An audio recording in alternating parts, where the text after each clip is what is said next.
Bonjour chers scorpions, comment allez-vous chers scorpions? Ici votre horoscope pour le mois de novembre 2015 et c'est un mois, quand j'utilise un mot, je veux dire la vérité. La vérité est là, pas de superficialité ou comment pas superficious 1-1.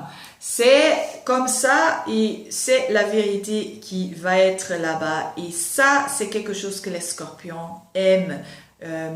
Des gens qui ont des planètes dans le signe du scorpion. Et moi aussi, j'ai Vénus dans le signe du scorpion et Jupiter et Neptune. Donc, moi aussi, je peux reconnaître que la vérité, j'adore ça. Même si c'est pas toujours agréable à voir la vérité. Et qu'est-ce qui se passe? Eh bien, Vénus et Mars c'est le maître de votre signe, l'ancien maître de votre signe, se trouve dans votre 12e maison.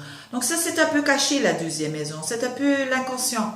Et ça veut dire peut-être, c'est non seulement pour novembre, mais aussi pour décembre, une relation qui est un peu peut-être où vous sentez des sentiments pour quelqu'un et c'est pas le moment pour le démontrer, ou vous ne savez pas la vérité, qu'est-ce qu'on pense de vous. Eh bien, c'est à moi pour découvrir cette vérité et surtout le mois prochain pour faire des actions.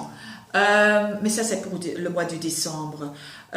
Donc, il y a beaucoup de choses qui sont dans l'inconscient que vous allez découvrir et vous aimez ça. Et voilà. Quoi d'autre? Saturne et Neptune vont faire un carré. Et Saturne, c'est la planète de la vérité, et vous aimez ça. Et Neptune, c'est la planète de la foi, c'est la planète, il n'y a pas de frontières, l'idéalisme, la compassion et tout ça. Quand il y a un clash, ça veut dire que ce sont, et surtout Neptune et Saturne, ce sont des énergies antagonistes.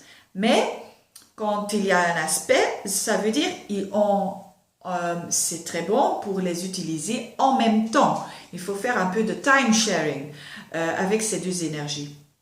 Donc, ça veut dire être réaliste, oui, mais aussi avoir de la foi. Et pour vous, ça peut considérer, par exemple, Neptune est dans votre 5e maison, ça veut dire vous avez le cœur un peu plus ouvert. Et maintenant, surtout, que Saturne n'est plus dans votre signe.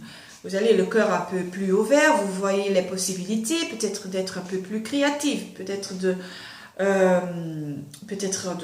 le plan romantique aussi. Mais il y a Saturne là-bas qui vous dit, soyez réaliste, peut-être vous voulez des plans créatifs et tout ça, des projets, mais ça coûte cher. Hein? Donc Saturne, c'est dans votre 2e maison, et la 2e maison, c'est la maison de vos finances, c'est aussi la maison de vos talents. Donc c'est très important d'être réaliste, mais en même temps, aussi avoir un peu de la foi. Et voilà, chers scorpions, je vous souhaite un très bon mois. Si vous voulez une consultation, n'hésitez pas, il y a tout l'info au-dessus de ce petit vidéo. Et je vous remercie pour voir ce petit vidéo. Au revoir et à la prochaine.